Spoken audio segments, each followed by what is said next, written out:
Hi and hello everyone. This is Beslin from Beslin Math Easy channel. Welcome to all எல்லாரும் எப்படிமா இருக்கீங்க? Okay, நம்மளோட சேனலை புதுசாக பார்க்குறவங்க கண்டிப்பாக சப்ஸ்கிரைப் பண்ணிக்கோங்க. கூடவே பெல் ஐக்கனையும் சேர்த்து கிளிக் பண்ணிக்கோங்க. இன்றைக்கி சாப்டர் 2 மெய்யெண்கள்.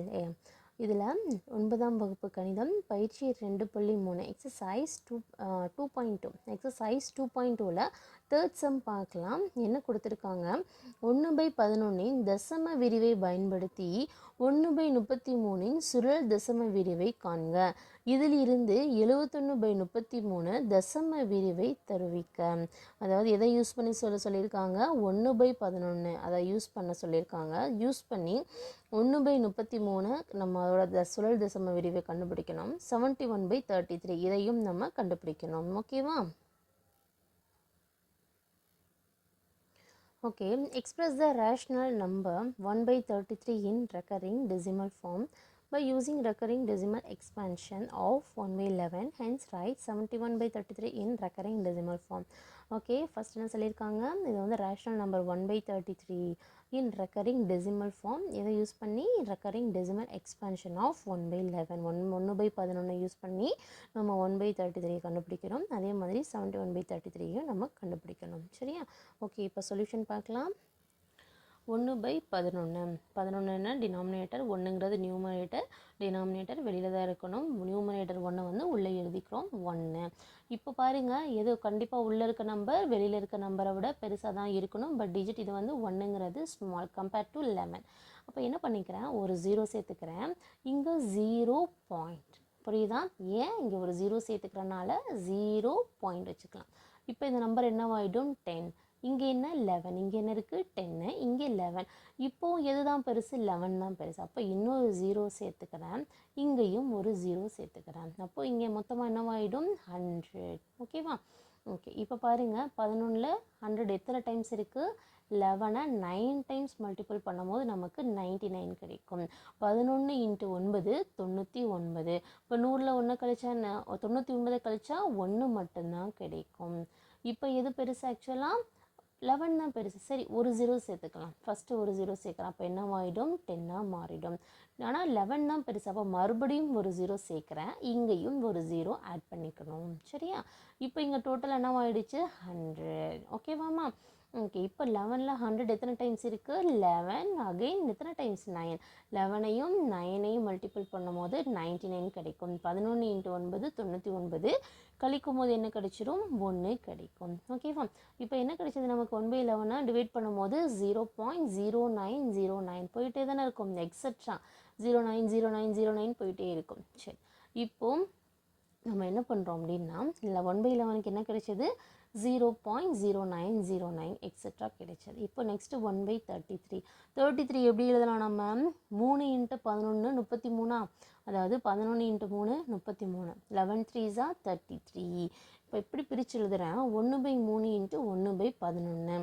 1/3 அப்படியே வச்சுக்கலாம். 1/11க்கு நமக்கு என்ன வேல்யூ கிடைச்சது கண்டுபிடிச்சோம், 0.0909. அதை அப்படியே இங்கே எழுதிடுறேன். சரியா? எதுக்காக, 1/11க்கு ஆல்ரெடி வேல்யூ நமக்கு கிடைச்சிருக்கு. ஸோ அதை சப்ஸ்டியூட் பண்ணுறேன் இந்த இடத்துல. இப்போது நம்ம என்ன பண்ணலாம், இதை 1/3 இங்கே எனக்கு 0.0909 இப்போ கேன்சல் பண்ணலாமா? ஏன்னா இது வந்து எப்படி இருக்குது, இன்ட்டு 1/3 இன்ட்டு திஸ் வேல்யூ. அப்போ டிவிஷன் இது வந்து என்ன பண்ணலாம், டிவைட் பண்ணலாம். 3 1s are 3, 3 3s are 9, இங்கே 3 3s are 9. 0 அப்படியே வந்துடும். அப்போ 0, இங்கே 0. அப்போ 0.0303. இப்போ என்ன கிடைச்சது நமக்கு, 0.0303. மறுபடியும் எதுவுமே எப்படி தான் இருக்கும், எக்ஸட்ரா போயிட்டே தான் இருக்கும். இப்போ நெக்ஸ்ட் நம்ம எது போயிட்டே இருக்குது, இந்த 030303 தான் போயிட்டே இருக்கனால 1/33 எப்படி எழுதலாம், 0.03 bar. ஓகேவா? ஏன்னா இந்த வேல்யூ தான் ரிப்பீட் ஆகுது. 03 தான் என்ன ஆகிட்டே இருக்குது, ரிப்பீட் ஆகிட்டே போகிறனால நம்ம இந்த மாதிரி எழுதலாம். ஓகேவா? சரி, 1/33க்கு கண்டுபிடிச்சாச்சு. நெக்ஸ்ட் என்ன கொடுத்தாங்க, 71/33 71/33. இப்போ 71/33. இப்போ 33 71ஆல் டிவைட் பண்ணுவோம். இப்போ 33 வெளியில் வந்துடும். ஏன்னா டினாமினேட்டர் வெளியில் வந்துடும், நியூமரேட்டர் உள்ளே போயிடும். ஃபார் எக்ஸாம்பிள் பாருங்கள், ஈஸியாக புரிய வைக்கிறதுக்காக சொல்கிறேன். 33 71ஆல் டிவைட் பண்ண, அப்போ 33 2 என்ன கிடைக்கும், 66. மிச்சம் என்ன கிடைக்கும், 5. இப்போது இந்த 71/33 எப்படி ரைட் பண்ணுறேன்னு பாருங்கள்.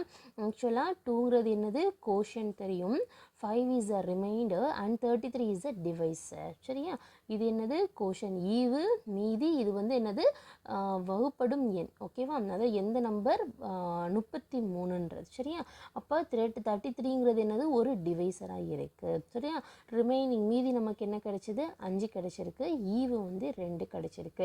இது ஆக்சுவலாக எப்படி எழுதுகிறோம்னா ஒரு கிளாக் வைஸில் நம்ம ரைட் பண்ணுறோம். சரியா, எப்படி எழுதுறேன்னு பாருங்கள், 2 5 டிவைடட் பை 33, அதாவது 2 இன்ட்டு 5 டிவைடட் பை 33ன்னு சொல்லி இந்த மாதிரி எழுதலாம். அதாவது இந்த மாதிரி மிக்ஸ்டு ஃப்ராக்ஷன், அதாவது 71/33 எப்படி ரைட் பண்ணியிருக்கேன்னு புரியுதாம்மா, அதாவது டிவைட் பண்ணுறோம். அப்போது கோஷன் வந்து 2 கிடைக்கிது, ரிமைண்டர் 5. அப்போ 2 இன்ட்டு 5 டிவைடட் பை 33ன்னு எழுதலாம். ஸோ அதை தான் இங்கே ரைட் பண்ணியிருக்கேன். இப்போ நெக்ஸ்ட் ஸ்டெப் பாருங்கள், அடுத்து 2 இன்ட்டு 5/33 2 + 5/33ன்னு எழுதுறேன். இப்போ எல்சிஎம் எடுத்து பாருங்களேன். இப்போ எடுத்து என்ன கிடைக்கும் நமக்கு, ஆக்சுவலாக இங்கே இப்போ மல்டிபிள் பண்ணாலே இங்கே என்ன கிடைக்கும், 33 இன்ட்டு 2 என்ன கிடைக்கும் நமக்கு 66. 66ஓட 5 கூட்டினா கிடைச்சோம் நமக்கு 73 கிடைக்கும். ஓகேவா, ஸோ பாருங்கள் இப்போ நெக்ஸ்ட்டு இதையே நெக்ஸ்ட் என்ன எழுதுறேன், 2 + 5/33. இப்போ இது எல்சிஎம் எடுத்து பாருங்களேன். ஃபார் எக்ஸாம்பிள் இப்போ எடுத்தோன்னா என்ன கிடைக்கும், 2 வந்து என்ன 33 இங்கே வரும், ப்ளஸ் 5/33. இப்போது கீழே 33ஆல் பெருக்குனா மேலேயும் 33ஆல் பெருக்கணும். அப்போ 2 × 33 66/33, ப்ளஸ் இங்கே என்ன 5/33.